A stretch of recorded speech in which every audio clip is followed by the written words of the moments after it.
안녕하세요. 2단원의 마지막을 장식할 너무너무 중요한 위해평가 단계를 맡은 올리입니다. 위해평가 내용은 마타조에서 기출이 아주 팡팡 되는 부분이에요. 한 부분도 놓치지 마세요. 시크릿 노트 2단원의 용어 사전을 함께 참고하시면 좋습니다. 화장품의 칙칙하고 어두운 면을 함께 들여다보시죠. 그건 바로 화장품이 인체에 나쁜 영향을 미칠 수도 있다는 거. 그럴 때는 즉각 조치를 취해야겠죠? 그런 과정을 다루는 것이 위해평가 단계입니다. 화장품에 우리의 건강에 해로운 영향을 미칠 수 있는 요인들을 위해 요소라고 부릅니다. 위해평가는 이러한 위해 요소를 우리가 만났을 때 발생할 수 있는 나쁜 영향과 그 나쁜 영향이 발생할 확률을 과학적으로 예측해보는 과정입니다. 지금 여기 보이는 위험성 확인, 위험성 결정, 노출 평가, 위해도 결정이 그 단계인데요. 단계도 순서대로 꼭 외우시고 각 단계별로 하는 일도 꼭 외우셔야 해요. 화장품 안에 위해 요소에는 의도적 사용 물질과 비의도적 오염 물질이 있습니다. 의도와는 관계없이 위해 요소가 있다면 위해 평가를 실시합니다. 위험성 확인이란 위해 요소가 사람의 몸속에서 독성을 나타내는 잠재적인 성질을 과학적으로 확인하는 거예요. 독성도 그 정의가 참 중요한데요. 독성이란 인체 적용 제품에 존재하는 위해 요소가 인체에 나쁜 영향을 미치는 고유한 성질을 가리켜요. 인체 종용 제품은 사람이 먹고 투여하고 접촉하고 흡입함으로 영향을 받을 수 있는 것들입니다. 위해 요소가 그럼 있다는 걸 확인했어요. 그 다음은 위험성 결정 단계입니다. 이 위해 요소가 얼마만큼 인체에 허용될 수 있는지 계산해 봅니다. 인체 노출 허용량을 계산하는 거예요. 그 한도를 설정하는 거죠. 인체 노출 허용량이란 화장품, 생활 환경을 통해 위해 요소에 노출되었을 때 현재의 과학 수준에서 유해 영향이 나타나지 않는다고 판단되는 인체 노출 안전 기준입니다. 그래서 결정이라는 단어가 붙는다고 기억해 주세요. 위험성 확인, 결정, 이거 말과 순서가 좀 헷갈리거든요. 위험성 확인은 위해 요소의 성질을 확인하는 것이고 위험성 결정은 위해 요소의 한도를 결정하는 거예요. 위험성 결정을 하는 데에는 동물 독성 자료, 인체 독성 자료 등이 필요합니다. 이러한 자료들을 바탕으로 위해 요소의 인체 노출 허용량을 정량적으로, 정성적으로 산출합니다. 그럼 그 다음 단계는 얼마나 실제로 위해 요소가 인체에 노출이 되었는지 봐야겠죠. 노출 평가입니다. 또 다른 말로는 모니터링 단계라고 하는데요. 화장품을 사용해서 노출된 위해 요소의 정량적 또는 정성적 분석 자료를 근거로 인체 노출 수준을 산출합니다. 마지막은 위해도 결정입니다. 앞선 단계들, 위험성 확인, 위험성 결정, 노출 평가 결과를 토대로 위해도를 산출해서 현재 이 화장품의 노출 수준이 건강에 나쁜 영향을 일으킬 가능성을 판단하는 과정이에요. 의도적 사용 물질은 그런데 안 쓸 수도 있는 거잖아요. 그래서 위험성을 확인했는데 심각한 독성이 있다면 바로 사용 금지가 가능합니다. 하지만 비의도적 오염물질은 내가 안 쓴다고 되는 게 아니라서 여기 갈래 요소가 조금 다릅니다. 식약처장은 이러한 위해평가 과정에서 필요한 경우라면 관계 전문가의 의견을 청취할 수 있어요. 이걸 의견 청취라고 불러요. 또 식약처장은 위해 평가의 수행에 필요한 자료를 국내 관련 전문기관, 대학, 학회 등에 요청할 수도 있습니다. 그런데 현재의 과학기술 수준이 못 미치거나 자료에 제한이 있거나 신속한 위해 평가가 요구될 경우가 있어요. 이러한 경우라면 인체 적용 제품의 위해 평가는 5가지 방법으로 시행합니다. 위해 요소의 인체 내 독성 등의 확인과 인체 노출 안전 기준 설정을 위해서 국제기구, 신뢰성 있는 국내외 위해성 평가 기관 등에서 평가한 결과를 준용하거나 인용합니다. 그냥 외국 거, 내국 거 정해져 있는 걸 따라하는 거죠. 기존에 있는 걸 활용하는 거예요.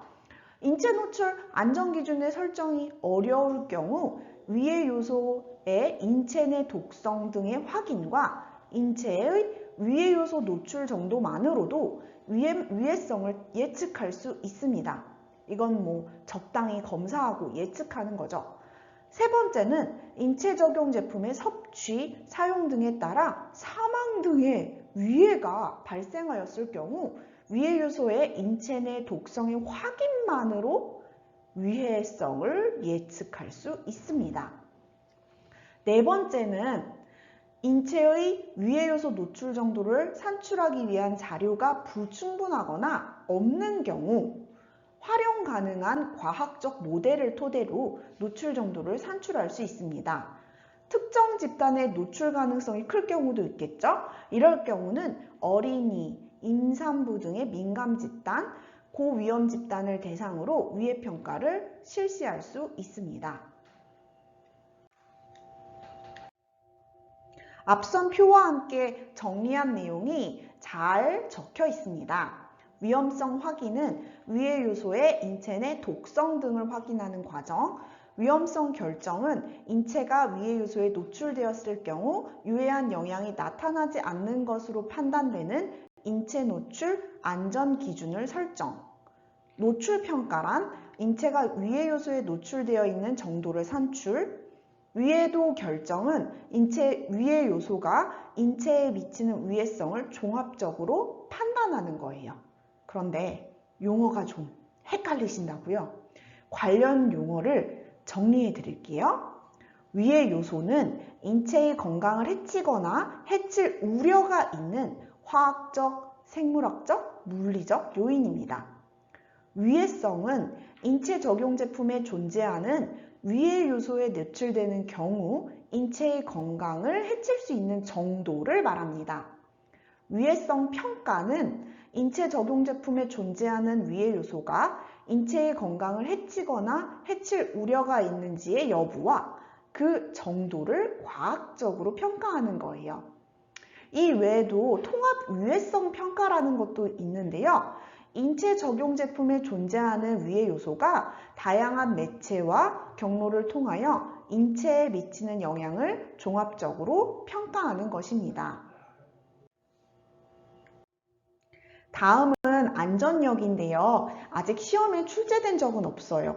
화학적 위해 요소에 대한 위해성은 물질의 특성에 따라 위해지수 안전력으로 표현하고 국내외 위해성 평가 등을 종합적으로 비교 분석하여 최종 판단한다 라고 되어 있거든요.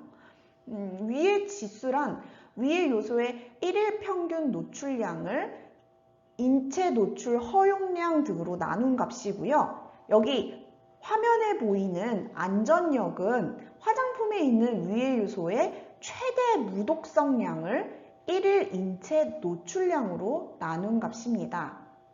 안전력이 100 이상이면 위해 영향이 발생할 가능성이 낮다고 판정해요. 그냥 이 정도 알아두고 넘어가죠. 다음은 위해성 등급입니다. 너무 중요해서 그냥 다 외우셔야 해요. 가, 나, 다 그 등급이 있는데 다 등급은 너무 내용이 방대하고 많아요. 그래서 가, 나 등급을 확실하게 외우시고 다 등급은 여러 번 읽어서 구분할 수 있는 정도로 공부하시면 돼요. 가부터가 센 등급입니다. 가 등급은 건강에 영향이 아주 크고 위험한 경우예요. 어떤 때에 그럴까요? 명확히 쓰지 말라고 한 걸 쓸 때지요. 쓰지 말라고 할 때는 다 이유가 있겠죠. 사용할 수 없는 원료를 쓴 경우, 사용 기준이 지정 고시된 원료 이외의 보존제, 색소, 자외선 차단제를 사용한 경우입니다. 너무너무 위험해서 가등급은 회수를 시작한 날부터 15일 이내에, 즉 보름 내에 회수를 해야 돼요. 나 등급입니다. 인체에 나쁜 해를 끼치기는 하는데 그리 크지 않고 일시적으로만 위해 영향, 나쁜 영향을 미치는 경우예요. 두 가지 경우인데 꼭 외우세요. 이것도 꼭입니다. 안전용기 포장을 위반한 경우, 유통화장품 안전관리 기준에 적합하지 않은 경우입니다. 단, 기능성 화장품의 기능성을 나타내게 하는 주 원료 함량이 기준치에 부적합한 경우는 제외예요. 이건 안전에 관련된 문제라기보다는 유효성과 관련된 문제로서 다 등급에 해당합니다. 나 등급인 경우 회수를 시작한 날부터 30일 이내에 회수해야 해요. 다 등급도 30일입니다. 단, 나 등급, 다 등급은 제출 기한까지 회수 계획서를 제출하기 곤란한 경우에 지방식품의약품안전청장에게 그 사유를 분명하게 밝히고 회수 계획서 제출 기한을 연장하겠다고 요청할 수 있어요. 이 경우에는 예외적으로 회수 종료일이 좀 더 길어질 수 있겠죠. 마지막으로 다 등급입니다. 다 등급은 가 나를 제외하고 라고 공부하시면 좀 수월합니다. 가 등급은 안전성에 치명적인 경우이고 나 등급은 조금 치명적이고 일시적으로 나쁜 경우입니다. 다 등급은 안전성보다는 유효성 문제가 발생하는 경우예요. 다 등급을 함께 보시죠. 화장품 사용으로 인하여 인체 건강에 미치는 위해 영향은 없으나 유효성이 입증되지 않은 경우, 화장품 사용으로 인해서 인체 건강에 미치는 위해 영향은 없으나 제품의 변질, 용기, 포장의 훼손 등으로 유효성에 문제가 있는 경우, 다 등급의 화장품도 회수를 시작한 날부터 30일 이내에 회수를 해야 합니다. 다시 말씀드리지만 다 등급은 내용이 너무 많으니까 가 등급, 나 등급을 확실하게 외우시고 다 등급은 여러 번 읽고 넘어가 주세요. 다 등급은 이렇습니다. 전부 또는 일부가 변폐된 경우, 병원 미생물에 오염된 경우, 이물이 혼입되었거나 부착되어 보건위생상 위해를 발생할 우려가 있는 경우, 유통화장품 안전관리 기준에 적합하지 않은 경우, 이 경우는 기능성 화장품의 주 원료 함량이 부적합한 경우를 가리킵니다. 화장품의 사용기한 또는 개봉 후 사용기간, 이때는 병행 표시된 경우에는 제조 연월일을 포함해서 가리키는 거예요. 이러한 사용기한, 사용기간, 제조 연월일을 위조, 변조한 경우예요.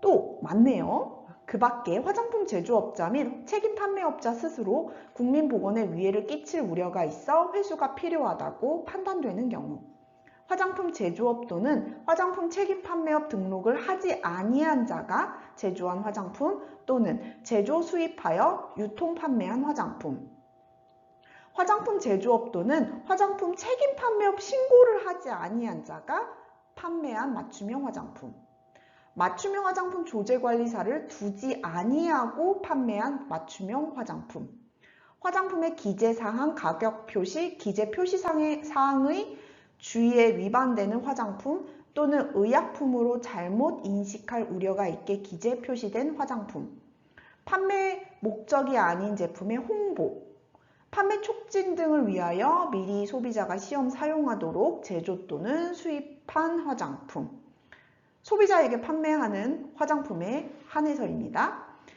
화장품의 포장 및 기재 표시사항을 훼손한 경우, 이 경우에 맞춤형 화장품 판매를 위하여 필요한 경우는 제외합니다. 또는 포장 기재 표시사항을 위 변조한 것도 다 등급에 해당합니다. 뭘 안 한 경우가 다 등급이 많아요. 등록을 하지 아니한 자, 신고를 하지 아니한 자, 맞춤형 화장품 조제관리사를 두지 아니한 자, 직접 써보는 시크릿 노트, 빈칸답, 이 회색 칸들을 보시면 강조가 되어 있죠. 또 위 변조하거나 위조 변조하거나 뭘 안 한 거, 그게 다등급인 경우가 많습니다. 그렇다면 위의 평가가 필요한 경우는 어떤 때일까요? 이게 또 은근 헷갈립니다. 우리가 개인적으로 생각해보면 다 되는 것 같은데 위의 평가가 안 되는 경우와 되는 경우가 있어요. 확실히 구분해 두시기 바랍니다. 위의 평가가 필요한 경우입니다. 뭔가 기준을 설정하고 확인할 때 위의 평가가 필요합니다.